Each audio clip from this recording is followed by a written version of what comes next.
Good morning. ये class 12th के lecture record किया जा रहा है। मैं आज ऑफिस भी गया था, फ़ोन आ गया है मेरा। फ़ोन मैंने खरीद लिया, ऑफिस भी गया था रिकॉर्ड करने।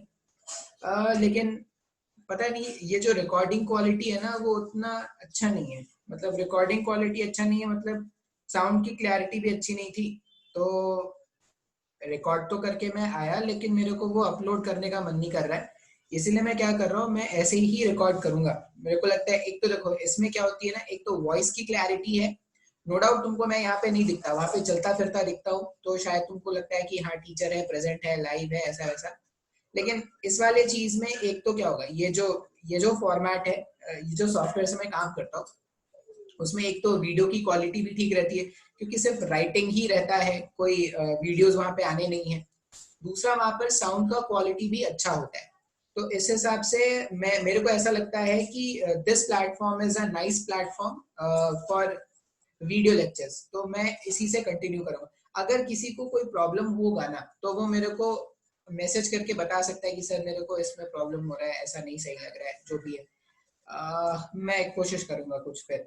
लेकिन अभी के लिए मेरे को लगता है कि दिस इज द बेस्ट। और अब फिर मैं नए से माइक खरीदूं, नए से सब कुछ अरेंजमेंट करूं। अब 15-20 दिन की बात है, हार्डली, मतलब बहुत होगा तो महीने दिन की बात है। फिर थिंग्स विल ओपन अप, चीजें खुलनी स्टार्ट हो जाएंगी, तो क्लासेस भी रिज्यूम हो जाएंगी। तो फिर I am not thinking of investing. मतलब मैं नहीं चाह रहा कुछ ऐसा कुछ इन्वेस्ट करके रखो ताकि वो बाद में बेकार हो जाए। तो ऐसे ही स्टार्ट करते हैं, ठीक है। अब ऐसे ही स्टार्ट करेंगे, तो अब मैं गायब हो जाऊंगा। अब मैं गायब हो जाऊंगा, ठीक है। और अब आ जाएगा स्क्रीन, शेयर स्क्रीन, ये स्क्रीन आएगा। ये मैं अभी भी हूं, लेकिन अब मैं छोटा हूं, पहले मैं बड़ा था। अच्छा, इससे पहले वाले लेक्चर्स में क्या पढ़ा रहे थे? इससे पहले वाले लेक्चर्स में हमने स्टार्ट किया था इलेक्ट्रिकल अप्लायंसेस के बारे। Electrical appliances. अब ये जो इलेक्ट्रिकल अप्लायंसेस है, तो ये इलेक्ट्रिकल अप्लायंसेस में ये नहीं सोचेंगे कि sir TV, fridge, washing machine, इसके बारे में बात करेंगे क्या? नहीं। इलेक्ट्रिकल अप्लायंसेस जो है, इसमें हम क्या करते हैं, जो फिजिक्स के लैबोरेटरीज में आप अप्लायंसेस देखोगे ना, उनके बारे में बात करते हैं। जैसे हमने इससे पहले वाले लेक्चर में आपको कार्बन रेजिस्टर के बारे में बताया था। कार्बन रेजिस्टर मैंने बताया था कि स्किन कलर के कुछ इस तरह के रेजिस्टर्स होंगे, ऐसे छोटे छोटे रजिस्टर्स होते हैं। और इसमें क्या होता है, कलर्स होते हैं। जैसे मान लो कलर्स के कुछ बैंड बना देते हैं। मान लो एक कलर का पहला बैंड, कलर का दूसरा बैंड, कलर का तीसरा बैंड एंड कलर का चौथा बैंड। इस तरह से क्या होगा, कलर्ड रजिस्टर्स होते हैं। अब इसमें क्या होता है, जो कलर्स होते हैं उनमें क्या करना है अपने को, उनके लिए एक पैटर्न याद रखना है, बीबी रॉय ऑफ ग्रेट ब्रिटेन। अच्छा, इससे पहले वाले लेक्चर में ना एक मिस्टेक हो गया था। मिस्टेक क्या हुआ था? Roy of great Britain had a very good wife. अच्छा, ये वाला जो बी है ना, ये ब्राउन है, ठीक है। मैंने पिछले लेवल लेक्चर में इसको ब्लू बता दिया था, और ये ब्लू होगा। तो वो आप क्या करना है, रेक्टिफिकेशन कर लेना, ठीक है। अच्छा, इससे पहले वाले लेक्चर में ये कार्बन रजिस्टर बताया था। इसमें मैंने बताया था कि पहले दो कलर जो होते हैं वो सिग्निफिकेंट फिगर्स हैं, और ये जो तीसरा कलर होता है वो मल्टीप्लायर होता है, और ये जो फोर्थ कलर है वो चांसेस ऑफ एरर या सोर्सेज ऑफ एरर है, ठीक है। तो इस तरह से हमने क्या किया था, इसके वैल्यूज कैलकुलेट किए थे। अब कोई भी रैंडम कॉम्बिनेशन ले लो। मान लो मैं बोल रहा हूँ कि मेरे पास जो कार्बन रजिस्टर है, उसमें पहला कलर है ब्लू, दूसरा कलर है येलो, येलो, येलो दूसरा कलर है, तीसरा कलर इज तीसरा कलर इज ग्रे, तीसरा कलर इज ग्रे, और नो कलर, मतलब तीन ही कलर का बैंड है, नो कलर, ठीक है। अब 0 1 2 3 4 5 6 7 8 9, ब्लू का नंबर कितना है? ब्लू का नंबर है 6, मतलब पहला सिग्निफिकेंट फिगर है 6। येलो का सिग्निफिकेंट फिगर कितना है? येलो का सिग्निफिकेंट फिगर है 4। मल्टीप्लायर कितना है हमारे पास? 8 का मल्टीप्लायर है, तो 10 टू पावर 8 कर देंगे, और प्लस माइनस 20% का ओम का ये हमारे पास क्या हो जाएगा, रेजिस्टर हो जाएगा, ठीक है। तो ये कार्बन रेजिस्टर मैंने इससे पहले वाले लेक्चर में बता दिया था। अब इसके अलावा भी कुछ और अप्लायंसेस हैं जो तुमने देखा होगा। अगर कभी किस्मत लगी होगी तुम्हारे फिजिक्स लैब जाने की, किसी पर्पस से तुम चोरी करने के पर्पस अगर अपने फिजिक्स लैब में गए होगे, या 10th तक भी ले जाते हैं, पता नहीं तुम्हारे स्कूल वाले लेके गए थे या नहीं, 10th के बच्चों को भी ले जाते हैं, ओम्स लॉ का वेरिफिकेशन करना सिखाते हैं। अब ओम्स लॉ का वेरिफिकेशन करने के टाइम पे आपने देखा होगा कि एक करंट का सोर्स होता है जिसको बोलते हैं बैटरी एलिमिनेटर। बैटरी एलिमिनेटर कोई तूफानी डिवाइस नहीं है, बैटरी एलिमिनेटर क्या है, एक पावर सोर्स का सप्लाई है। मतलब जिस तरह से बैटरी होता है ना, वो जो सेल होता है 2 वोल्ट 10 वोल्ट का जो सेल होता है, उसी के जैसा बैटरी एलिमिनेटर जो है वो जो एसी सप्लाई होता है, जो एसी सप्लाई है उसको डीसी में कन्वर्ट करता है बैटरी एलिमिनेटर। वो फिजिक्स लैब में होगा, बस इतना जान लो कि वो एक पावर सप्लाइंग डिवाइस है। अच्छा, फिर और क्या होता है सर, इसके बाद आप देखोगे कुछ कनेक्टिंग वायर्स होते हैं, कुछ वायर्स होंगे जो आपके सर्किट को कनेक्ट करने के हेल्प में आएंगे। इसके अलावा आपने और भी देखा होगा, इसके अलावा और क्या होता था, रियोस्टेट आपने देखा है, रियोस्टेट होता है वेरिएबल रेजिस्टर, ये सब लोअर क्लास के बच्चों को भी सिखाते हैं भाई साहब। रियोस्टेट हमने देखा है, रियोस्टेट क्या होता है, रियोस्टेट होता है वेरिएबल रेजिस्टर। अब ये वेरिएबल रेजिस्टर का मतलब क्या है, हमने ये देखा है कि अगर सर्किट में आपने रेजिस्टेंस के वैल्यू को चेंज कर दिया तो जो सर्किट का करंट है उसका वैल्यू चेंज होना स्टार्ट हो जाएगा क्या। तो वेरिएबल रेजिस्टर्स हम कनेक्ट करते हैं, जिसको कनेक्ट करने से क्या होगा, आप सर्किट में जो करंट का अमाउंट है उसको चेंज कर सकते हो। ठीक है, ये वेरिएबल रेजिस्टर्स होते हैं। फिर और क्या होता है इसके अलावा, इसके अलावा स्विचेस है, वोल्ट मीटर है, एम मीटर है, गैल्वेनोमीटर है, पोटेंशियोमीटर आगे पढ़ेंगे, मीटर ब्रिज आगे पढ़ेंगे, ये सब कुछ डिवाइसेस हैं जो हमें पढ़ने हैं।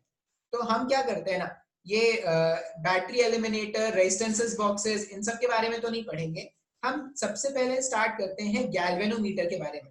मतलब सबसे पहला डिवाइस जो हमें देखना है वो क्या है, गैल्वेनोमीटर।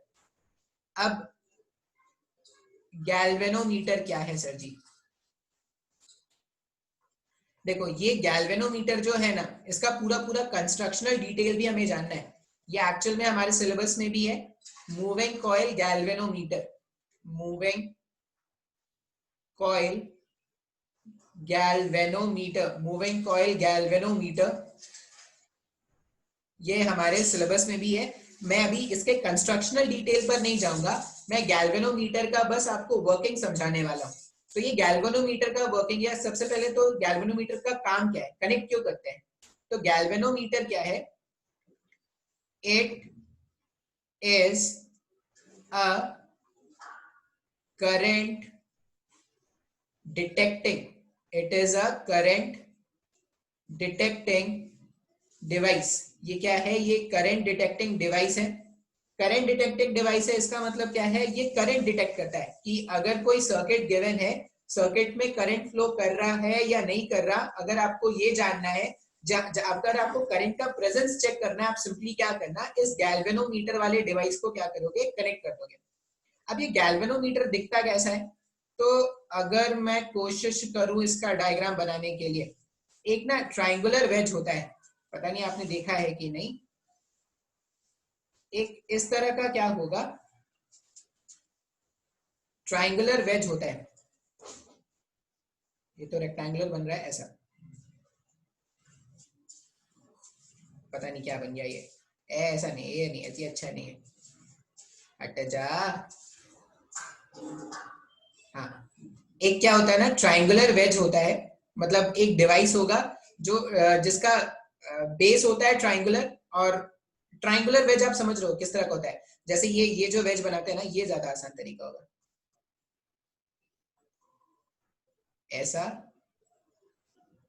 ये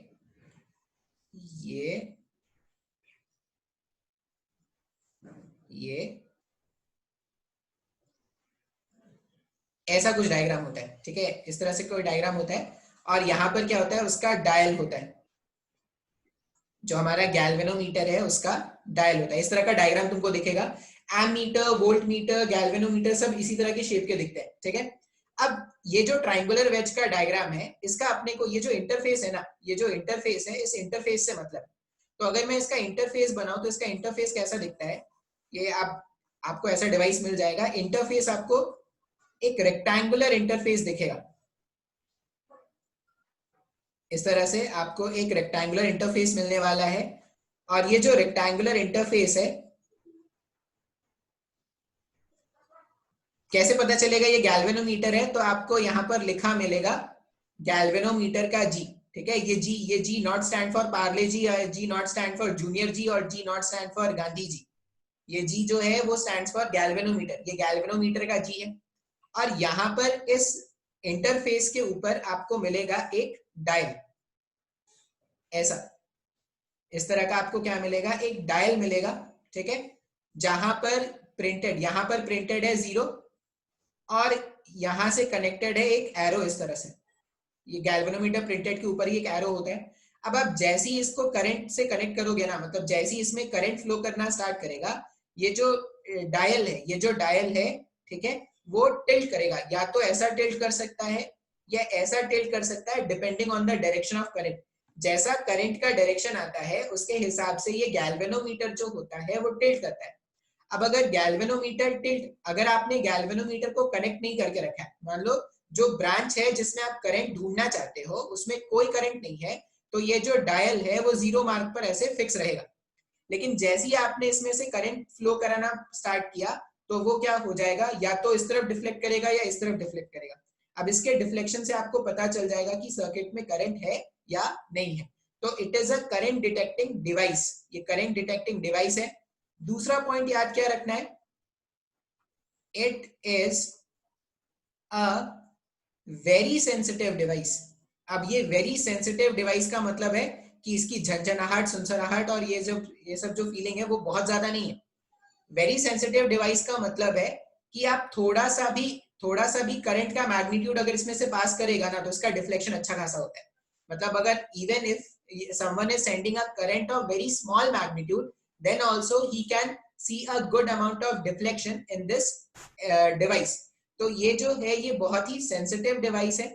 अब सेंसिटिव डिवाइस है इसलिए हम इसको क्या बोलते हैं कि थोड़ा बहुत भी अगर करंट जाएगा तो ये बहुत ज्यादा रिएक्ट करेगा। जैसे मैं सबके लिए नहीं बोल रहा हूँ, आप लोग बहुत अच्छी लड़कियां हैं, लेकिन कुछ लड़कियां होती है जो बहुत ज्यादा सेंसिटिव होती है। उनको थोड़ी सी भी कुछ बात बोल दो ना, इतना ज्यादा रिएक्ट करेंगे जैसे कुछ का कुछ बना देंगी। तो आपको मैं नहीं बोल रहा, आप लोग बहुत अच्छी लड़कियां हैं, जो लड़कियां देख रही हैं वो, लड़के भी हैं, बहुत अच्छे लड़के हैं, बदमाश लड़के नहीं है। तो कुछ होते हैं कि बहुत ज्यादा सेंसिटिव होते हैं, मतलब थोड़ा सा बात होगा और वो ऐसा रिएक्ट करेंगे जैसे तूफान आ गया। तो ये जो गैल्वेनोमीटर वो वैसा ही, ये क्या करेगा, बहुत ही सेंसिटिव डिवाइस है। तुमने थोड़ा भी अमाउंट ऑफ करंट अगर इसमें भेजा ना तो इसमें जो डिफ्लेक्शन आएगा वो इतना ज्यादा है, मतलब अच्छा खासा डिफ्लेक्शन आ जाएगा। और एक बात क्या याद रखना, जो डिफ्लेक्शन आता है, जो भी डिफ्लेक्शन आता है वो डायरेक्टली प्रोपोर्शनल है करंट के। मतलब जितना ज्यादा करंट फ्लो कराया जाएगा उतना ज्यादा डिफ्लेक्शन आएगा, जब तक फुल डिफ्लेक्शन ना आ जाए, फुल डिफ्लेक्शन ना आ जाए। अब जैसे मैंने बोला कि करंट पास कराओगे तो डिफ्लेक्शन करेगा। अब ऐसा तो नहीं है ना कि डिफ्लेक्शन डिफ्लेक्शन जो है वो क्या होगा, उसका एक लिमिट है ना। ये क्या हो गया, ये फुल स्केल डिफ्लेक्शन हो गया, इससे ज्यादा वो डिफ्लेक्ट नहीं कर सकता। ऐसा नहीं सोचेंगे कि करंट बढ़ाते जाएंगे तो ये डिफ्लेक्ट होता होता ये जो डायल है वो तोड़ता हुआ डिवाइस को चला जाएगा चांदनी चौक, ऐसा नहीं सोचेंगे। ये जो डायल है, ये डायल क्या करेगा, डिफ्लेक्ट तो कर रहा है, इसमें जो डिफ्लेक्शन आएगा वो करंट आई के प्रोपोर्शनल है। लेकिन कब तक, जब तक इसका फुल स्केल डिफ्लेक्शन नहीं आ गया। एक बार फुल स्केल डिफ्लेक्शन आ गया, अगर फुल स्केल डिफ्लेक्शन आ गया, उसके बाद आप करंट का वैल्यू बढ़ाओगे तब भी क्या होगा, इसमें कोई डिफ्लेक्शन नहीं आने वाला। तो हम क्या बोलते हैं कि इसमें जो फुल स्केल डिफ्लेक्शन करंट होता है ना उसको हम लिखते हैं आईजी। ये नोट कर लेना, आईजी क्या है, आईजी है full scale deflection current. Full scale deflection current का मतलब है करंट का वो वैल्यू जो गैल्वेनोमीटर से पास करेगा। अगर वो वैल्यू ऑफ करंट गैल्वेनोमीटर से पास कर रहा है तो गैल्वेनोमीटर का डिफ्लेक्शन मैक्सिमम हो जाएगा, उसको बोलते हैं फुल स्केल डिफ्लेक्शन करंट। अब सिंस ये बहुत सेंसिटिव डिवाइस है तो ये जो आईजी का वैल्यू होता है वो जनरली बहुत ही कम होता है, मिली एम्पीयर्स में होता है। तो ये मेरे पास गैल्वेनोमीटर है। गैल्वेनोमीटर का काम है करंट डिटेक्ट करना। अब जिस भी ब्रांच में लगाना है, जिस भी ब्रांच में करंट जानना है उसमें वहां पे कनेक्ट कर देना, वो करंट डिटेक्ट करके बता देगा, ठीक है। अच्छा, अब मैं इसको पॉज करता हूं, या पॉज नहीं भी करते हैं, डिलीट करते हैं सीधा। आप स्क्रीन पॉज करके नोट कर लेना। अब क्या करते हैं, नेक्स्ट डिवाइस देखते हैं। नेक्स्ट डिवाइस जो है, यहां से क्वेश्चन आएगा एम मीटर। एम मीटर, ये जो एम मीटर है वो शॉर्ट फॉर्म है एम्पेयर मीटर का। एम्पेयर मीटर का शॉर्ट फॉर्म है एम मीटर। अब ये एम्पेयर है, एम्पेयर है मतलब डेफिनेटली ये किसका मीटर है? ये मीटर है करंट मेजरिंग डिवाइस। ये एम मीटर क्या करेगा? Ammeter is a current measuring device. Current measuring device, ammeter का काम क्या है? ये मेजर करेगा करंट। आपने इसको जिस ब्रांच में कनेक्ट कर दिया है, जिस ब्रांच में आपने इसको लगा दिया, ये क्या करेगा? उस ब्रांच का करंट का वैल्यू डिटेक्ट करता है। ठीक है, अच्छा। अब इसको सीरीज में कनेक्ट करते हैं, देखते हैं। एक सर्किट बनाते हैं, लिख देते हैं पहले। Ammeter is connected in series to the circuit. Ammeter is connected, ammeter is connected in series, ammeter is connected in series to the circuit। देखो धीरे धीरे क्या होगा ना, मेरी राइटिंग अच्छी हो जाएगी तो और अच्छा आपको लगेगा। यहाँ पर इसको हटा देते हैं। ammeter is connected in series to the circuit। अब ये जो ammeter है, मान लो मैंने बोला कि मेरे पास एक सिंपल सा सर्किट था ऐसा, बैटरी पे स्विच भी लगा देते हैं। मान लो ये जो बैटरी है ये 12 वोल्ट का है। 12 वोल्ट इसका टर्मिनल पोटेंशियल डिफरेंस है। इंटरनल रेजिस्टेंस वगैरह मैंने नहीं दिखाया, मतलब मैंने इसका टर्मिनल पोटेंशियल डिफरेंस बता दिया, 12 वोल्ट का है। और मैंने इसको क्या किया ना, एक 4 ओम के रेजिस्टर से क्या करते हैं, कनेक्ट कर देते हैं। इसको कनेक्ट कर दिया हमने एक 4 ओम के रेजिस्टर से। अब इसको 4 ओम के रेजिस्टर से जब कनेक्ट करेंगे तो थियोरेटिकल वैल्यू, अगर मैं करंट का थियोरेटिकल वैल्यू कैलकुलेट करूं, आई थियोरेटिकल मतलब जो हमने ओम्स लॉ से सीखा है। आई थियोरेटिकल क्या होता है? पोटेंशियल डिफरेंस अपॉन रेजिस्टेंस लिख देंगे। तो जब आप आई थियोरी का वैल्यू देखोगे ना यहाँ पर, तो आई थियोरी का वैल्यू जो है वो 12 डिवाइडेड बाई 4 हो जाएगा। क्या सॉल्व करने पे कितना आ गया? ये आ गया 3 एम्पियर्स का। मतलब ये जो सर्किट है इसमें कितना करंट फ्लो कर रहा है? 3 एम्पियर। अब मैं थियोरेटिकली ये वैल्यू नहीं फाइंड करना चाहता, मैं चाहता हूं कि ये जो वैल्यू मैंने मेजर किया है या ये वैल्यू मैंने जो फाइंड किया है वो मैं एक्सपेरिमेंट करके लैब में ढूंढूं। अब एक्सपेरिमेंट करके लैब में अगर मेरे को ढूंढना है तो उसके लिए हम क्या करेंगे? उसके लिए हम यहाँ पर एक डिवाइस कनेक्ट करेंगे। तो कौन सा डिवाइस कनेक्ट करना है अपने को? Ammeter. तो मैंने क्या कर दिया, एक एम मीटर लाके ऐसे सीरीज में कनेक्ट कर दिया जिस ब्रांच में मेरे को करंट ढूंढना था। अब ये जो एम मीटर है इसका क्या होगा? कुछ ना कुछ रेजिस्टेंस होगा। मान लेते हैं इस एम मीटर का रेजिस्टेंस है 1 ओम का। सिंपल सा सर्किट था, मैंने मान लिया ये जो एम मीटर है उसका रेजिस्टेंस है 1 ओम। अब जैसे ही आपने 1 ओम का रेजिस्टेंस कनेक्ट कर दिया सीरीज में, तो जो करंट है, practical value of current, current का जो प्रैक्टिकल वैल्यू है वो कितना आ जाएगा? 12 डिवाइडेड बाई 5। इसको सॉल्व करने पर ये 2.4 एम्पेयर्स का आ जाएगा। क्या इसका मतलब प्रैक्टिकल वैल्यू ऑफ करंट आ गया हमारे पास 2.4 एम्पेयर। अब ये वैल्यू गलत है क्या? नहीं, गलत नहीं है भाई साहब। ये इस सर्किट के हिसाब से 4 ओम और 1 ओम के हिसाब से ये रीडिंग बहुत सही है, मतलब बिल्कुल सही है 2.4 एम्पेयर का। लेकिन ये वो वैल्यू नहीं है जो हम कैलकुलेट करना चाहते थे। हम कैलकुलेट करना चाहते थे 3 एम्पेयर। हम चाहते थे कि ये एम मीटर जो है वो मेरे को 3 एम्पेयर का करंट बताए, लेकिन ये कितना बता रहा है? 2.4 एम्पेयर का। मतलब रीडिंग में कुछ एरर आ गया क्या? अच्छा, अब मान लो मैं चाहता हूं कि रीडिंग का जो एरर है इसको मिनिमाइज किया जाए, कम से कम किया जाए। तो रीडिंग का जो एरर है इसको कम करने के लिए हम क्या करते हैं? पहले थोड़ा पॉज करते हैं, मेरे को कॉल आया है। ठीक है, स्टार्ट करते हैं। तो ये जो आई प्रैक्टिकल का वैल्यू आ रहा है वो 2.4 एम्पियर का है। अब ये एरर जो है वो एमीटर के रेजिस्टेंस के कारण आ रहा है। क्या तो अगर एमीटर का रेजिस्टेंस कुछ भी नहीं होता तो मेरे को एग्जैक्टली 3 एम्पियर जो करंट चाहिए था वो मिल जाता ना। तो यहाँ पर हम ऐसा बोलते हैं कि an ideal ammeter, ideal ammeter मतलब ऐसा एमीटर जो आइडियल, ठीक है, राम राज्य का है। An ideal ammeter must have, फिर से कोई आ गया, एक मिनट।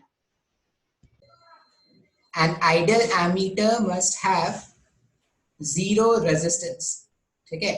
एक आइडियल एमीटर उसको कहेंगे जिसका रेजिस्टेंस क्या है, जीरो है। कभी कभी क्वेश्चन में तुमको बोल देंगे कि जो एमीटर है, मतलब मोस्ट ऑफ द टाइम अगर उसका रेजिस्टेंस उन्होंने नहीं बताया तो तुम क्या मान लेना कि जो आइडियल एमीटर है उसका रेजिस्टेंस जीरो है। मतलब अगर उन्होंने एमीटर का रेजिस्टेंस नहीं दिया ना तो तुम आइडियल मान लेना, ठीक है। अच्छा, अब ये तो हो गया भाई कि मेरे पास जो आइडियल रेजिस्टेंस है वो जीरो चाहिए। क्या मैं ऐसा बोल सकता हूँ क्या कि रेजिस्टेंस जो है वो टेंडिंग टू जीरो चाहिए, क्योंकि जीरो लाना तो पॉसिबल है नहीं, जीरो लाना पॉसिबल है नहीं, मतलब जीरो के बहुत पास लाके रख सकते हैं। तो मेरे को एमीटर कुछ ऐसा डिजाइन करना पड़ेगा जिससे कि उसका जो रेजिस्टेंस है वो बहुत ही कम हो जाए, ठीक है। अब ये जो एमीटर और ये वोल्ट मीटर जो डिवाइसेस हैं वो सब हम गैल्वेनोमीटर से ही कनेक्ट करते हैं। तो गैल्वेनोमीटर से ही अपन क्या करेंगे, एमीटर का कंस्ट्रक्शन करेंगे। अब ध्यान से देखते हैं कैसे कंस्ट्रक्शन करेंगे। एमीटर क्या है, करंट मेजरिंग डिवाइस है। कैसे कनेक्ट करना है, सीरीज में कनेक्ट करना है। आइडियली इसका रेजिस्टेंस कितना होना चाहिए था, जीरो होना चाहिए था या बहुत छोटा होना चाहिए था।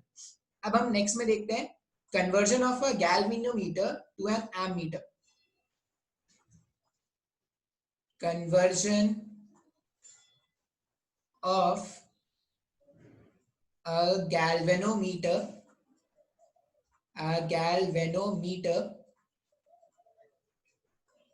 to an ammeter. एक गैल्वेनोमीटर को कैसे एमीटर में कन्वर्ट करेंगे ये सीखना है अपने को, ठीक है। अब गैल्वेनोमीटर जो डिवाइस है, मान लो मैंने बोला कि ये मेरा डिवाइस है गैल्वेनोमीटर, ठीक है। और इस डिवाइस का कुछ रेजिस्टेंस है जिसको मैं लिख देता हूं आरजी। अब मैं क्या जानता हूं कि ये जो गैल्वेनोमीटर है ये एक तरह से क्या करता है, करंट ही तो मेजर करता है। मान लो मैं चाहता हूं कि मैं एक ऐसा एमीटर बनाऊं जो जीरो से लेकर आई एम्पियर के रेंज के करंट को फाइंड आउट करके बता दे हमें। अब अगर मैं इसमें आई एम्पियर का करंट भेजूं तो ये जो गैल्वेनोमीटर है इसका फुल स्केल डिफ्लेक्शन जो है आईजी, मतलब ये जनरली ऐसा होता है, ये जो आई है ना, आई बहुत ज्यादा है आई जी के सामने। आई जी क्या था, आई जी है full scale deflection current, full scale deflection current, full scale deflection current of galvanometer. अब अगर आई एम्पियर का वैल्यू बहुत ज्यादा है आईजी के सामने, इसका मतलब इतना ज्यादा करंट अगर गैल्वेनोमीटर में एंटर करेगा तो ये गैल्वेनोमीटर खराब हो सकता है क्या। तो गैल्वेनोमीटर को खराब होने से बचाना है। और मेरा पर्पस क्या है, अब अगर ये गैल्वेनोमीटर है तो इसका भी रेजिस्टेंस अच्छा खासा है, आरजी का वैल्यू भी अच्छा खासा है, नेग्लिजिबल नहीं है। मेरे को इसका रेजिस्टेंस भी कम करना है। आई एम्पियर डायरेक्टली भेजेंगे तब भी दिक्कत है। और अगर तुमने क्या कर दिया, ये रेजिस्टेंस है, मान लो इस सर्किट को अब तुम फिर से क्या करने वाले हो, उसको कनेक्ट करने वाले हो सीरीज में। तो ये आरजी का रेजिस्टेंस अगर अच्छा खासा है तो फिर से वो जो करंट मेजर करके बताएगा उसका वैल्यू तो बहुत कम होगा। तो इसको एम मीटर में कन्वर्ट करने के लिए क्या करते हैं, एक रेजिस्टेंस लगाते हैं इसके पैरेलल में। जो गैल्वेनोमीटर डिवाइस है, इस गैल्वेनोमीटर डिवाइस के पैरेलल में एक रेजिस्टेंस लगाएंगे जिसको हम क्या बोलते हैं, शंट रेजिस्टेंस, आर एस। अब ये जो आर एस है ना, आर एस का वैल्यू बहुत छोटा है इन कंपैरिजन टू गैल्वेनोमीटर का रेजिस्टेंस।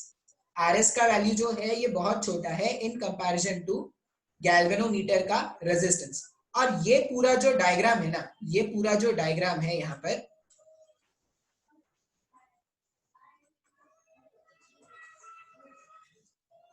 ये पूरा जो डायग्राम है जिसको मैं डॉटेड बॉक्स के अंदर दिखा रहा हूं, ये पूरा ही डिवाइस अपना एमीटर होता है।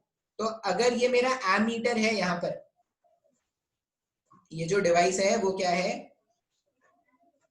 एमीटर। ये जो डॉटेड के अंदर पूरा है ना, ये पूरा डिवाइस क्या है, एमीटर है। अब देखते हैं काम कैसे सॉल्व हो गया अपना।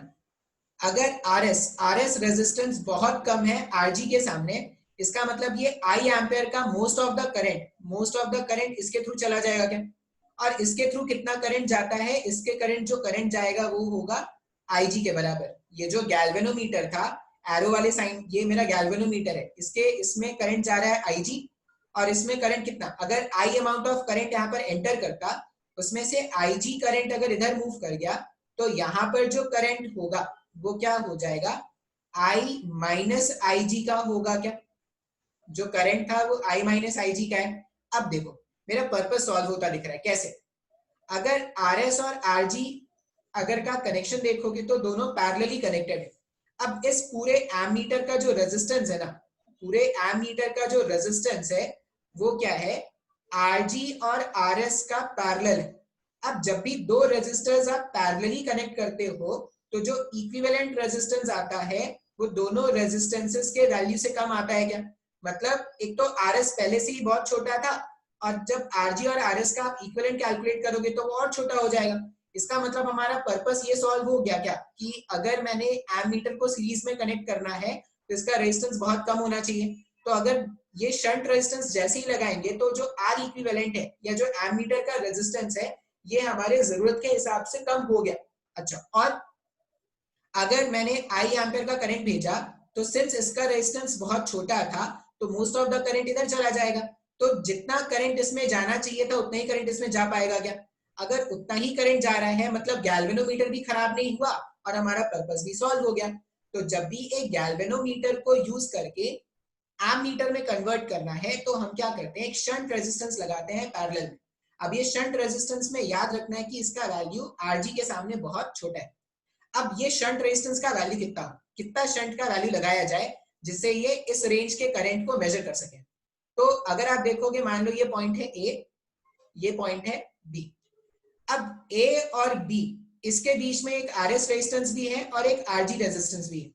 ए और बी जब भी रेजिस्टर्स पैरेलल में कनेक्टेड होते हैं तो जितना वोल्टेज का ड्रॉप आरएस के अबाउट है, ये जो शंट रेजिस्टेंस के अबाउट जितना वोल्टेज का ड्रॉप है उतना ही वोल्टेज का ड्रॉप आरजी के अबाउट भी है क्या। तो मैं ऐसा लिख सकता हूं क्या, I minus I G, I minus I G times of R S जो है इस रेजिस्टेंस के अक्रॉस का ड्रॉप ये इक्वल होगा आई जी इंटू आर जी के बराबर। ठीक है, अच्छा अब मेरे को आर जी का वैल्यू कैलकुलेट करना है, सॉरी शंट रेजिस्टेंस का वैल्यू कैलकुलेट करना है।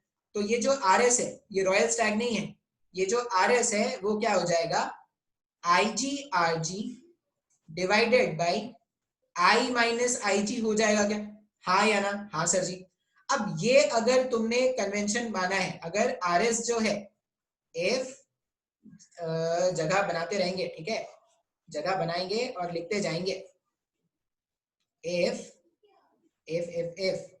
if rg is very much,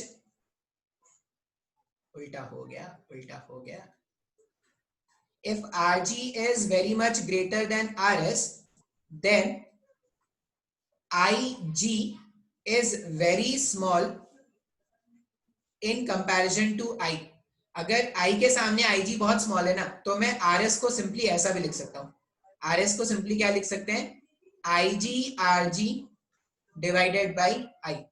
तो ये मेरे पास क्या हो जाएगा, RS का वैल्यू हो जाएगा। आप चाहो तो ये फॉर्मूला याद रख लो या ये स्टैंडर्ड फॉर्मूलाज है जो आपको बुक में मिलेंगे, दोनों में से आप कोई भी फॉर्मूला याद रख लो, अप्रोक्सीमेटली आंसर दोनों में सेम आता है। तो इस तरह से हम क्या करेंगे, एक गैल्वेनोमीटर को एमीटर में कन्वर्ट करेंगे। ये तो हो गया कि conversion of a galvanometer to an ammeter, इसमें क्वेश्चन भी सॉल्व करेंगे, ठीक है। एक बार वोल्ट मीटर भी पढ़ा देता हूँ फिर इसमें दोनों में मिला के क्वेश्चन सॉल्व कर लेंगे। अब वोल्ट मीटर क्या होता है, तो वोल्टेज ये क्या मेजर करता है, वोल्टेज। अब किसके कहां का वोल्टेज, जिन दो पॉइंट्स के बीच में आपने इसको कनेक्ट कर दिया, जैसे मान लो एक सिंपल सा सर्किट ले लेते हैं, ये R1 रजिस्टर है, ये R2 रजिस्टर है। मान लो मैंने जो वोल्ट मीटर है वो इन दोनों के बीच में कनेक्ट किया है सर। अब अगर वोल्ट मीटर मैंने इन दोनों के बीच में कनेक्ट किया तो R1 के अबाउट जो वोल्टेज का ड्रॉप होगा ना वो वोल्ट मीटर मेजर करके बताएगा। तो वोल्ट मीटर क्या करता है, वोल्ट मीटर जो है measures potential difference between the points, measures potential difference between the points to which it is connected। to which it is connected. ये हमारे पास इसका काम हो गया. अच्छा, इसको कनेक्ट कैसे करते हैं? Volt meter is connected parallel. Volt meter is connected parallel to the resistor,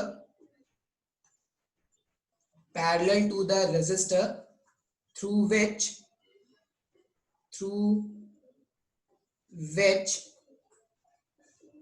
potential drop is to be calculated. Potential drop is to be calculated. जिसके बीच में पोटेंशियल ड्रॉप कैलकुलेट करना है उसमें आप क्या करोगे? पैरेलल में इसको कनेक्ट कर दोगे. ठीक है. अच्छा, अब बात करते हैं आइडियल वोल्ट मीटर कैसा होना चाहिए. अब आइडियल वोल्ट मीटर कैसा होना चाहिए उसके लिए एक एग्जांपल देखते हैं. मान लो मैंने बोला कि मेरे पास एक सिंपल सा सर्किट है.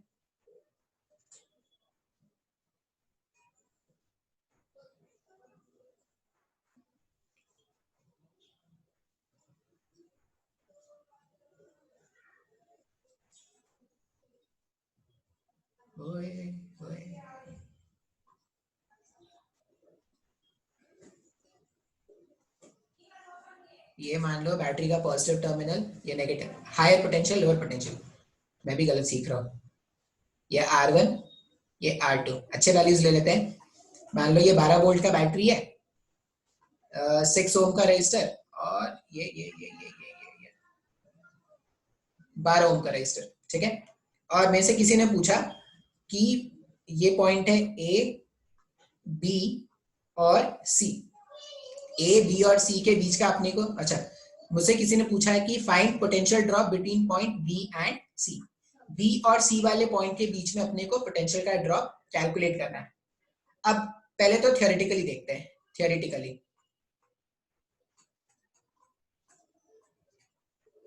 थियोरेटिकली में हमने पढ़ा है voltage division rule. Voltage division rule, मान लो ये V2 है, B से C का जो वोल्टेज है, अगर मुझे वो कैलकुलेट करना है तो फॉर्मूला क्या होता था? टोटल वोल्टेज जो ड्रॉप हो सकता है इनटू जिस रेजिस्टर में आपको ड्रॉप ढूंढना है divided by sum of all the resistances. तो 12 प्लस 6 कितना हो गया? 18. ये 2, ये 3, ये 1, ये 4. तो VBC का वैल्यू कितना आ जाएगा? 8 वोल्ट का. 8 वोल्ट का पोटेंशियल ड्रॉप है B और C के अबव. ठीक है. ये तो थियोरेटिकल वैल्यू था. अब प्रैक्टिकली इसको मेजर करने के लिए क्या करते हैं? 8 वोल्ट है आंसर, याद रखेंगे. कनेक्ट करते हैं वोल्ट मीटर. प्रैक्टिकली इसको कैलकुलेट करने के लिए कनेक्ट कर देते हैं एक वोल्ट मीटर. अब वोल्ट मीटर कैसे लगाना है? तो वोल्ट मीटर पैरेलल में लगाते हैं.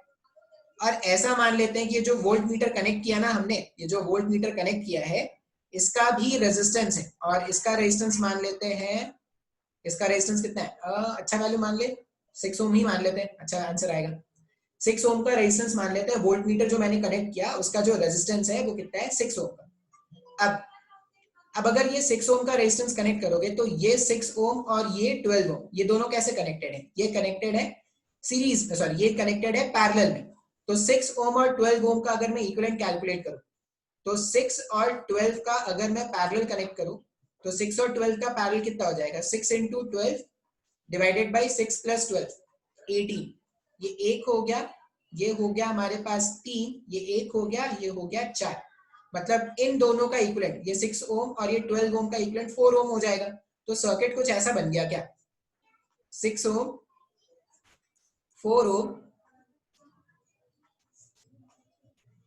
12 वोल्ट. अब अगर आप इसमें वोल्टेज ड्रॉप निकालोगे ना, मान लो अब अगर आप VBC का वैल्यू कैलकुलेट करोगे तो कितना आ जाएगा? टोटल ड्रॉप 12 का हो सकता है. मुझे 4 ओम के रेजिस्टर पे ड्रॉप कैलकुलेट करना है, divided by sum of resistances अगर करेंगे तो 10 ओम का आ जाएगा. तो ये कितना हो जाएगा? 1.2 into 4. अब 1.2 into 4 किया जाएगा तो ये 4.8 वोल्ट्स का आ रहा है क्या? इसका मतलब B और C वाले पॉइंट के बीच का जो पोटेंशियल डिफरेंस है वो कितना आ जाएगा? 4.8. यही मेजर करने गए थे क्या? नहीं, हम मेजर करने गए थे 8 वोल्ट्स का ड्रॉप, और मेरे को वोल्ट मीटर कनेक्ट करते ही वो कितना आ गया? 4.8 ओम का आ गया क्या? अच्छा, अब मैं चाहता हूं कि ये जो एरर है इसको मिनिमाइज किया जाए. अब एरर को मिनिमाइज करने का मतलब है कि मुझे मैक्सिमम करंट, अब यहाँ पे हुआ क्या था, जैसे ही करंट बी वाले पॉइंट पर आता है, कुछ करंट इधर आ जाता है, कुछ करंट इधर चला जाता है। मैं अगर एरर को मिनिमाइज करना चाहता हूं, मतलब मैं ये चाहता हूं ना कि जो मैक्सिमम करंट है वो 12 ओम के रजिस्टर से ही पास करे, क्योंकि अगर मैक्सिमम करंट 12 ओम के रजिस्टर से पास करेगा तो मैक्सिमम ड्रॉप यहाँ पर होगा 12 इंटू, अगर आप आई लिख दोगे, रेजिस्टेंस इंटू आई लिखते हैं तो क्या होता है, वो ड्रॉप का वैल्यू मिल जाता है। अब अगर मैक्सिमम करंट इसमें से पास करना चाहिए इस 12 ओम वाले रजिस्टर से, इसका मतलब इसका रेजिस्टेंस बहुत ज्यादा होना चाहिए क्या। और तुम खुद से सोचो ना, जब तुमने इसको पैरेलली कनेक्ट किया है, तो जब भी पैरेलल कनेक्शन ऑफ रेजिस्टर्स होता है तो वो ब्रांच ऑफ रेजिस्टर्स जिसमें रेजिस्टेंस का वैल्यू ज्यादा होता है उसके थ्रू कम करंट जाता है क्या। तो आइडियली अगर मैं बात करूं तो एक आइडियल वोल्टमीटर का जो रेजिस्टेंस है, the resistance of an ideal voltmeter, the resistance of an ideal voltmeter, the resistance of an ideal voltmeter must be very high, very high का मतलब होता है टेंडिंग टू इंफिनिटी, इतना रेजिस्टेंस होना चाहिए। अगर एक आइडियल वोल्टमीटर है तो उसका रेजिस्टेंस कितना होना चाहिए, टेंडिंग टू इंफिनिटी। अब टेंडिंग टू इंफिनिटी करने का ये मतलब नहीं कि आप इधर बोलोगे सर मैं क्या करता हूँ, रेजिस्टेंस टेंडिंग टू इंफिनिटी चाहिए, आप सर्किट को ही ब्रेक कर दो। अरे अगर आपने सर्किट को ब्रेक कर दिया तो वोल्टमीटर कोई रीडिंग देगा क्या, वोल्टमीटर तो कनेक्टेड ही नहीं है। मतलब वोल्टमीटर कनेक्ट भी होना चाहिए और आपका जो रीडिंग है वो ज्यादा खराब भी ना हो, इसके लिए आप क्या करोगे, टेंडिंग टू इंफिनिटी रखा है, इंफिनिटी नहीं रख रहे हैं, टेंडिंग टू इंफिनिटी रख रहे हैं। अब नेक्स्ट में क्या करेंगे, हम देखेंगे कि गैल्वेनोमीटर को यूज करके कैसे वोल्टमीटर बनाया जाता है। तो नेक्स्ट में लिखते हैं कन्वर्जन ऑफ अ, क्या बोलते हैं इसको, galvanometer, conversion of a galvanometer to a voltmeter. ठीक है, गैल्वेनोमीटर को क्या करना है, वोल्ट मीटर में कन्वर्ट करना है। अब इतना तो समझ में आ गया कि वोल्ट मीटर का रेजिस्टेंस ज्यादा होना है, तो बहुत ही आसान है। ये मेरा गैल्वेनोमीटर था, इसका खुद का कोई रेजिस्टेंस है आरजी, इस बार क्या करेंगे, अगर मेरे को डिवाइस का रेजिस्टेंस बढ़ाना है तो डिवाइस का रेजिस्टेंस बढ़ाने का मतलब क्या है, आप रेजिस्टेंस को सीरीज में कनेक्ट करोगे क्या। तो यहाँ पर एक रेजिस्टेंस लाके लगा देंगे कैपिटल आर, और ये जो कैपिटल आर है ना, कैपिटल आर का वैल्यू क्या रखना है, बहुत ज्यादा रखना है आरजी के कंपैरिजन में। अब अगर आपने कैपिटल आर का वैल्यू बहुत ज्यादा रखा, इसका मतलब क्या होगा, अच्छा ये पूरा जो डिवाइस है ना, ये पूरा जो मैंने डॉटेड लाइन के अंदर बनाया है, ये पूरा ही इंटरनल वोल्ट मीटर का सर्किट है। अब यहां पर क्या होगा, ये वोल्ट मीटर में अब सिंस इसका रेजिस्टेंस बहुत ज्यादा है तो इसमें जो करंट मूव करेगा ये बहुत कम है क्या। अब करंट कम ही तो मूव कराना होता है ना गैल्वेनोमीटर के थ्रू, अगर ज्यादा करंट आप मूव करा दोगे तो गैल्वेनोमीटर खराब हो जाएगा। तो ये इस तरह का स्ट्रक्चर है। अब मान लो मैं चाहता हूं कि मैं एक जीरो से वी वोल्ट मेजर करने वाला डिवाइस बनाऊं, मतलब एक ऐसा वोल्ट मीटर मैं बनाऊं जो जीरो से लेकर वी वोल्ट तक के रीडिंग्स मेरे को बता दे। अब सिंस ये सीरीज में कनेक्टेड है तो इसके थ्रू भी आरजी इसके थ्रू भी आईजी करंट पास करेगा और इसके थ्रू भी आईजी करंट पास करेगा। तो मैं ऐसा लिख सकता हूँ क्या कि जब इसके थ्रू आईजी करंट पास हो रहा होगा तो वोल्ट मीटर का जो रीडिंग है, मतलब यहां से यहाँ का जो वोल्टेज ड्रॉप है वो सिंपली क्या हो जाएगा, I G are plus R G हो जाएगा।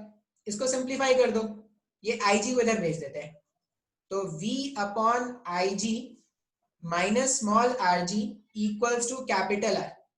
इतना रेजिस्टेंस अगर आप सीरीज में कनेक्ट कर दोगे तो आप क्या करोगे, आप अपने वोल्ट मीटर, अपने गैल्वेनोमीटर को वोल्ट मीटर में कन्वर्ट कर दोगे। तो इस तरह से अपने को क्या करना है, कन्वर्जन करना है गैल्वेनोमीटर का वोल्ट मीटर में और गैल्वेनोमीटर का एम मीटर में। ठीक है, अब इसमें क्या करते हैं, कुछ क्वेश्चन सॉल्व करके देखते हैं। तो मैं क्वेश्चन स्क्रीन पॉज करके नोट करूंगा ताकि समय बचाया जा सके। स्टार्ट करते हैं। ये क्वेश्चन है जो अपने को सॉल्व करना है, ठीक है। क्वेश्चन में क्या बोल रहे हैं, अ galvanometer has a resistance of 30 ओम। पहला लाइन देख के मैंने इंफॉर्मेशन कलेक्ट किया कि आरजी का वैल्यू जो है वो है 30 ओम का, and a current of 2 milliampere is needed for a full scale deflection। मतलब जो डिवाइस है उसका फुल स्केल डिफ्लेक्शन करंट कितना है, 2 मिली एम्पेयर का है। तो 2 इंटू 10⁻³ एम्पेयर्स का मेरे पास क्या है, इसका फुल स्केल डिफ्लेक्शन करंट है। What is the resistance and how is it to be connected to convert the galvanometer. अब क्वेश्चन दो पार्ट में बटा हुआ है। पहला पार्ट बोल रहे हैं कि आपको ये जो गैल्वेनोमीटर है उसको एक एमीटर में बनाना है ऑफ रेंज 0.3 एम्पेयर का। मतलब ये कितना, ये जो आप एमीटर बनाओगे, ये जो आप एमीटर बनाने वाले हो, इस एमीटर का जो रेंज है वो 0 से 0.3 एम्पेयर का है। इतने रेंज का हमने क्या करना है, एक एमीटर बनाना है। अच्छा, अब ये जो एमीटर है उसमें अगर आप देखोगे तो ये आई का वैल्यू दे रखा है क्या, आई का वैल्यू कितना है, 0.3 एम्पेयर का है। आरजी पता है, आईजी पता है और आई का वैल्यू भी दे रखा है। क्या कैलकुलेट करना है, शंट रेजिस्टेंस। तो अभी तो देखा था ना, शंट रेजिस्टेंस का वैल्यू क्या आया था, आर शंट जो है वो उसका वैल्यू क्या आया था, IG into RG, IG into RG divided by, यहाँ पर आई माइनस आईजी आता है फॉर्मूले में, आई माइनस आईजी है क्या। अब देखो आई का वैल्यू 0.3 एम्पेयर और ये क्या हो जाएगा 0.02 एम्पेयर। तो ये 0.3 एम्पेयर के सामने ये बहुत छोटा है क्या, तो मैं आईजी को नेग्लेक्ट कर दूंगा ना अगर, तो सिंपल मेरे पास आर शंट का वैल्यू कितना आ जाएगा, आईजी कितना है, आईजी इज 2 इंटू 10⁻³ मैं स्पेस खाली करता हूँ कहीं पर,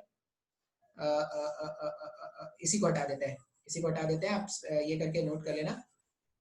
हमने क्या देखा, आर शंट का वैल्यू जो है वो हो जाएगा IG RG divided by I. तो दैट इंप्लाइज आर शंट कितना आ जाएगा, IG IG is 2 into 10⁻³ into RG का वैल्यू इज 30 डिवाइडेड बाय हमारे पास ये जो करंट है, करंट का वैल्यू कितना था, करंट का वैल्यू है हमारे पास 0.3 था ना शायद, 0.3 हाँ। तो मैं इसको लिख देता हूँ 3 और इधर 100 इधर भेज देते हैं। ये 3 और ये क्या हो जाएगा, ये हो जाएगा 100। अब 2, ये 200 है तो आर शंट का वैल्यू कितना हो जाएगा, 2 इंटू 10⁻³ इंटू 100, सिंप्लीफाई करने पर कितना आ रहा था भाई साहब, ये आ रहा है मेरे पास 0.2 ओम का आ रहा है। तो देखो आर शंट का वैल्यू जो होना है वो आरजी से छोटा होना था क्या, आ रहा है क्या वैल्यू, और बहुत ज्यादा छोटा नहीं है लेकिन फिर भी छोटा है भाई, 0.2 का वैल्यू छोटा ही है। तो इस तरह से हमने क्या कर दिया, पहला क्वेश्चन सॉल्व कर दिया। अब क्वेश्चन कोई मुश्किल नहीं है, एग्जाम में ये क्वेश्चन आता है भाई, मेडिकल में भी आया है, मेंस में भी आया है, एग्जाम में ये क्वेश्चन आता है। अब एग्जाम में अगर ये क्वेश्चन आएगा तो तुमको बस क्या करना है, जो बातें तुमने सीखी है वो सही से याद रखना है। सही से याद रखोगे तो कोई प्रॉब्लम नहीं है। और ये जो शंट रेजिस्टेंस है वो कैसे कनेक्ट करते हैं, पैरेलल में कनेक्ट करते हैं, तो ऑप्शंस गिवन होंगे इस तरह से। सेकंड क्वेश्चन क्या बोलता है कि इसको कन्वर्ट करना है वोल्ट मीटर में, जिसका रेंज कितना है, 0.2 वोल्ट्स का रेंज है। मतलब V का वैल्यू क्वेश्चन में कितना दिया उसने, 0.2 वोल्ट्स का दे दिया है। अच्छा, हम क्या जानते हैं कि कैपिटल R का वैल्यू कैसा आया था, कैपिटल R इसको सीरीज में कनेक्ट करना है और इसका वैल्यू आया था, इसका वैल्यू क्या आया था, V upon IG, V upon IG minus of RG, ऐसा कुछ आया था क्या, एक बार चेक कर लेते हैं यार, नहीं तो गलत हो जाएगा तो दिक्कत हो जाएगा। V upon IG minus RG, हाँ यही आया था। तो सिंप्लीफाई करते हैं, वैल्यूज पुट कर देते हैं। V का मतलब है 0.2, IG कितना है हमारे पास, IG हमारे पास है 30, IG हमारे पास है 30, IG 30 है और आर नहीं IG कुछ और है, IG है हमारे पास, IG का वैल्यू कितना था भाई साहब, 2 मिली एम्पेयर, तो 2 इंटू 10⁻³ और इसे माइनस क्या करना है 30, RG का वैल्यू 30 है। इसको जब सिंप्लीफाई करोगे तो ये 2 और ये क्या हो जाएगा, 0.1 हो जाएगा। जब ये ऊपर जाएगा तो ये 1000 से मल्टीप्लाई करने पे 0.1 इंटू 1000 100 हो जाएगा, 100 माइनस 30 मतलब आर का वैल्यू कितना है, 70 ओम्स का है। तो 70 ओम का रेजिस्टर अगर आप सीरीज में लगा दोगे तो वो क्या बन जाएगा, वो बन जाएगा वोल्ट मीटर। तो इस तरह से कन्वर्जन करेंगे। अब भतेरे क्वेश्चन मिलेंगे, बहुत सारे क्वेश्चन मिलेंगे जो इसी पैटर्न में होते हैं। कभी आईजी पूछ लेंगे, कभी आरजी पूछ लेंगे। बस क्वेश्चन को पढ़ के इंफॉर्मेशन कलेक्ट करना सही से आना चाहिए। एक क्वेश्चन सॉल्व कराता हूँ जो किसी जमाने में आईआईटी में आया था। ठीक है, इसको इरेज करते हैं, थोड़ा पॉज करके क्वेश्चन लिखते हैं, फिर देखते हैं। पॉज हो जा रिकॉर्डिंग। देखो, अच्छा क्वेश्चन है। अच्छा, ये नहीं सोचना है कि अब सर ये तो आईआईटी क्वेश्चन है, मेडिकल में तो आएगा नहीं। ये बहुत जमाने पहले आया था, तो तुम्हारे एग्जाम में आ सकता है। इस तरह के क्वेश्चन अब स्कूल के एग्जाम में पूछ रहे हैं, तो इतना क्या बोलूं, रिएक्ट करने की जरूरत नहीं है, सेंसिटिव होने की जरूरत नहीं है। यहाँ पर क्या, अब तो पहले काम क्या करना है, क्वेश्चन को एकदम तसल्ली से पढ़ना है। डेटा कलेक्ट कर लोगे ना तो काम अधूरा आसान हो जाएगा। The scale of a galvanometer, एक गैल्वेनोमीटर है और उसका जो स्केल है वो 150 इक्वल डिविजन्स में बांटा हुआ है। मतलब जो गैल्वेनोमीटर है ना, उसके कितने डिविजन्स है टोटल? टोटल 150 डिविजन्स है। मतलब नंबर ऑफ डिविजन्स है 150। ठीक है, मतलब वो जो छोटे छोटे डिविजन होंगे ना, जैसे एक रीडिंग, दूसरी रीडिंग, तीसरी रीडिंग, चौथी रीडिंग, तो ऐसे ऐसे कितने डिविजन है? तो 150 डिविजन है ऐसे। अब इसने ये बोला कि the galvanometer has a current sensitivity of. अब करंट सेंसिटिविटी का मतलब क्या है? देखो, आपको इसके ना यूनिट से पता चल जाएगा, 10 डिवीजन पर मिली एम्पेयर। ठीक है, इसका करंट सेंसिटिविटी का मतलब है कि 1 मिली एम्पेयर के करंट में, अगर 1 मिली एम्पेयर का करंट आपने गैल्वेनोमीटर के थ्रू पास कराया है, तो वो 10 डिवीजन आगे शिफ्ट कर जाएगा। करंट सेंसिटिविटी कितना है उसका? इसका जो करंट सेंसिटिविटी है, करंट सेंसिटिविटी ये कितना है? 10 डिविजन्स पर मिली एम्पेयर। 10 डिविजन्स पर मिली एम्पेयर, इसका मतलब अगर 1 मिली एम्पेयर का करंट जाएगा तो वो 10 डिविजन आगे बढ़ जाएगा। ठीक है, वोल्टेज सेंसिटिविटी कितना है इसका? वोल्टेज सेंसिटिविटी, इसका वोल्टेज सेंसिटिविटी है, वोल्टेज सेंसिटिविटी कितना था? 2 डिविजन पर मिली वोल्ट। ठीक है, मतलब 1 मिली वोल्ट का अगर आपने 2 डिविजन पर मिली वोल्ट, इसका क्या मतलब है कि अगर आपने 1 मिली वोल्ट का करंट भेजा होता, 1 मिली वोल्ट का करंट भेजा होता, तो ये 2 डिविजन शिफ्ट कर गया होता। अब यहां पर देखो, करंट सेंसिटिविटी अगर 10 डिविजन पर मिली एम्पेयर का है, मतलब 1 मिली एम्पेयर में अगर वो 10 डिविजन आगे चल जाता है, तो मेरे को 150 डिविजन जाना है। 150 डिविजन मैक्सिमम हो सकता है क्या? 1 मिली एम्पेयर के करंट में, 1 मिली एम्पेयर के करंट में वो 10 डिविजन आगे बढ़ रहा था। मैं मैक्सिमम कितने डिविजन जा सकता हूँ? 150 तक डिविजन जा सकता हूँ ना? ऐसा तो नहीं होगा कि स्केल को तोड़ता हुआ बाहर चले जाएंगे। तो अगर 1 मिली एम्पेयर में 10 डिविजन चल सकते हैं और मेरे को 150 डिविजन जाना है, तो 15 मिली एम्पेयर का करंट लगेगा क्या? तो आईजी का value, full scale deflection current जो है, वो 15 मिली एम्पेयर का है क्या? सर मेरे को ना नहीं समझ में आया। अरे भाई ध्यान से देखो, 1 मिली एम्पेयर का करंट अगर तुम भेजोगे तो वो 10 डिविजन आगे चल जाएगा। तो 15 मिली एम्पेयर का अगर तुम करंट भेजोगे, 15 मिली एम्पेयर का करंट भेजोगे तो 150 डिविजन आगे चल जाएगा। तो IG, full scale deflection current कितना हो गया? 15 मिली एम्पेयर का हो गया क्या? बिल्कुल। अब वोल्टेज सेंसिटिविटी कितना है इसका? 2 डिविजन पर मिली वोल्ट। अगर 1 मिली वोल्ट का सप्लाई भेजते तो वो 2 डिविजन से आगे चला जाता। मतलब फुल स्केल डिफ्लेक्शन वोल्टेज जो है, फुल स्केल डिफ्लेक्शन वोल्टेज जो है वो क्या हो जाएगा? 1 मिली वोल्ट में अगर 2 डिविजन जा रहा है, तो 75 मिली वोल्ट्स में, 75 मिली वोल्ट्स में वो क्या कर लेगा? पूरा पूरा स्केल डिफ्लेक्ट कर जाएगा क्या? अब ये जो IG, full scale deflection current और फुल स्केल डिफ्लेक्शन वोल्टेज, इन दोनों का जो रेशियो होता है ना, वो रेजिस्टेंस ऑफ गैल्वेनोमीटर होता है। फुल स्केल डिफ्लेक्शन वोल्टेज और फुल स्केल डिफ्लेक्शन करंट का जो रेशियो है, वो रेजिस्टेंस ऑफ गैल्वेनोमीटर होता है। तो इसको सिंप्लीफाई करोगे, अगर अगर इसको सिंप्लीफाई करोगे, ये करंट सेंसिटिविटी का मतलब मैंने तुम्हें समझा दिया। अगर आप क्या करते हो, उसको सिंप्लीफाई करते हो, तो यहाँ पर आर जी का वैल्यू कितना आ जाएगा? वीजी हमारे पास है 75 मिली वोल्ट है, और ये हो जाएगा 15 मिली एम्पेयर। तो आरजी का वैल्यू कितना आ रहा है हमारे पास? आरजी हमारे पास आ रहा है 5 ओम्स का, 5 ओम्स का हमारे, सॉरी 5 ओम का हमारे गैल्वेनोमीटर का क्या है, रेजिस्टेंस है। अब क्या करना है सर जी, मेरे को आईजी मिल गया, मेरे को आरजी मिल गया। अब तुम जो बोलोगे ना, जो बनाने बोलोगे, गैल्वेनोमीटर को एमीटर बनाने बोलो, वोल्ट मीटर बोलो, तूफान बनाने बोलो, सब बना दिया जाएगा अब तो उसको। अब देखते हैं कैसे बनाते हैं। पहला क्वेश्चन क्या बोल रहा है, पहला क्वेश्चन बोल रहा है कि how can be the galvanometer be design to read 6 ampere per division. एक डिवीजन 6 एम्पेयर का हो, एक डिवीजन। अब जो रिक्वायरमेंट है, रिक्वायरमेंट क्या है हमारे पास, पहला क्वेश्चन का रिक्वायरमेंट है 6 एम्पेयर एक डिवीजन के बराबर है। अगर 6 एम्पेयर, देखो 6 एम्पेयर पर डिवीजन मतलब जो रेंज होना चाहिए, जो रेंज होना चाहिए वो 6 एम्पेयर इंटू 150 होना चाहिए। क्या सर आप खुद से कुछ करते जा रहे हो, समझ ही नहीं आ रहा है। अरे भाई साहब देखो तो, एक डिवीजन अगर 6 एम्पेयर रीड करेगा तो जो टोटल होगा वो कितना हो जाएगा, 150 इंटू 6 एम्पेयर होगा क्या, तो ये रेंज हो गया ना। इस रेंज का मेरे को क्या बना रहे थे, एमीटर, इस रेंज का मेरे को एमीटर चाहिए। अब मेरे पास आई का वैल्यू कितना आ जाएगा, आई मेरे पास 900 एम्पेयर्स का आई आ गया। मेरे पास आईजी भी है, मेरे पास आरजी भी है। मैं आरएस ढूंढ सकता हूं क्या, आरएस को क्या लिख देंगे, आरएस हो जाएगा आईजी आरजी। आईजी मेरे पास 15 into 10 to power -3, 15 into 10 to power -3 into 5 divided by 900। इसको सॉल्व कर लेना, जो भी आएगा वो आरएस का वैल्यू हो जाएगा। आरएस का वैल्यू कैलकुलेट कर लिया। अच्छा, अब इसी डायग्राम को मेरे को वोल्ट मीटर में भी कन्वर्ट करना है। अब फिर से देखो वोल्ट मीटर का खेल कैसा खेलेंगे।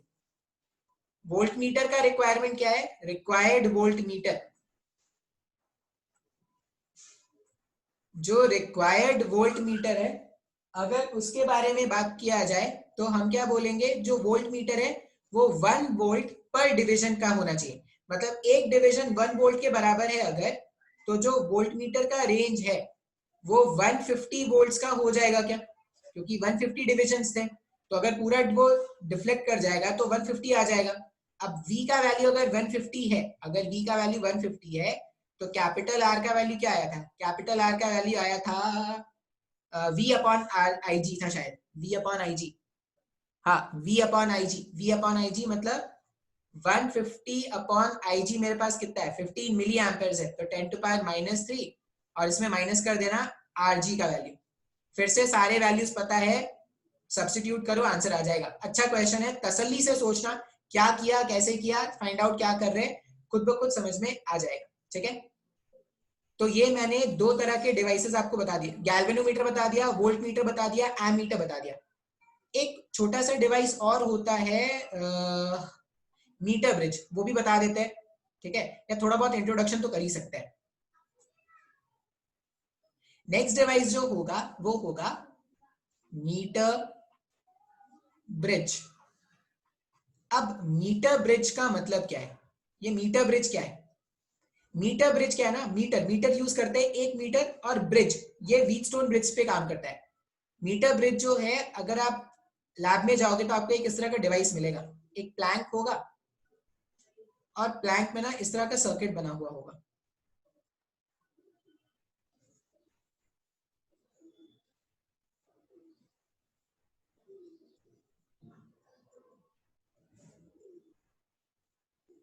कॉपर के होते हैं जनरली, ये एल शेप का, इधर यहां पर एक इस तरह का रॉड है,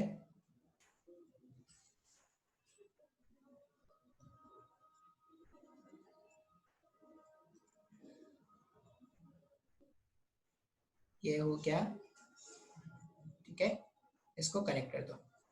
अब क्या होता है, यहां पर ये पॉइंट ए है अगर, तो कॉपर एक अच्छा कंडक्टर होता है तो ऐसा मान लेते हैं कि ये पॉइंट भी ए है, ये पॉइंट बी है अगर, तो ये पॉइंट भी क्या मान लेते हैं, बी है, ये पॉइंट सी मान लेते हैं। और ए और बी के बीच में क्या होता है ना, ए और बी के बीच में एक 1 मीटर का वायर कनेक्टेड होता है, ए और बी के बीच में एक 1 मीटर का वायर इस तरह से कनेक्टेड होता है, ये एग्जैक्टली 1 मीटर का होता है, इसलिए इसका नाम क्या है, मीटर ब्रिज। ठीक है, अब पॉइंट ए पर, पॉइंट ए पर मान लो एक रेजिस्टेंस कनेक्टेड है, मतलब ए और सी के बीच में एक रेजिस्टेंस है और सी और बी के बीच में एक रेजिस्टेंस है। ये एक्सपेरिमेंट करना भी होता है, स्कूल कॉलेज वाले कराएंगे तुमको, बशर्ते बशर्ते कॉलेज गरीब ना हो। मतलब उनको ये लगता है ना कि बच्चे, ये इतना बड़ा सा डिवाइस होता है यार, और वो डरते हैं कि बच्चे स्कूल के चोरी करके ले जाएंगे। हाँ ले जाते हैं, कुछ अच्छे बच्चे ले जाते हैं, सब थोड़ी लेके चले जाते हैं। अब ये सर्किट होता है, ये डायग्राम होता है मीटर ब्रिज का, ठीक है। मान लो ये रेजिस्टेंस है हमारे पास R1 और ये रेजिस्टेंस है R2।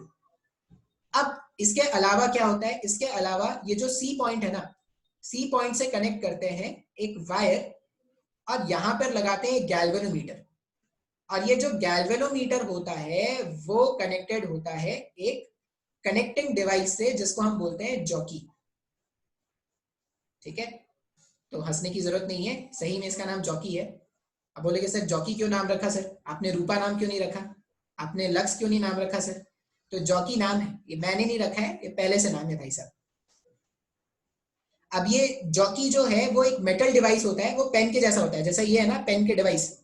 तो वो जो स्टाइलस होता है ना, स्टाइलस क्या करता है, एक कनेक्शन फॉर्म करता है क्या, स्टाइलस इलेक्ट्रिकल कनेक्शन के कारण काम करता है, शायद आप जानते हो। तो वैसे ही डिवाइस है जॉकी। अब ये जॉकी वाले वायर को क्या करते हैं ना, यहाँ पे ऐसे स्लाइड करते हैं, यहाँ पर ऐसे स्लाइड करना होता है।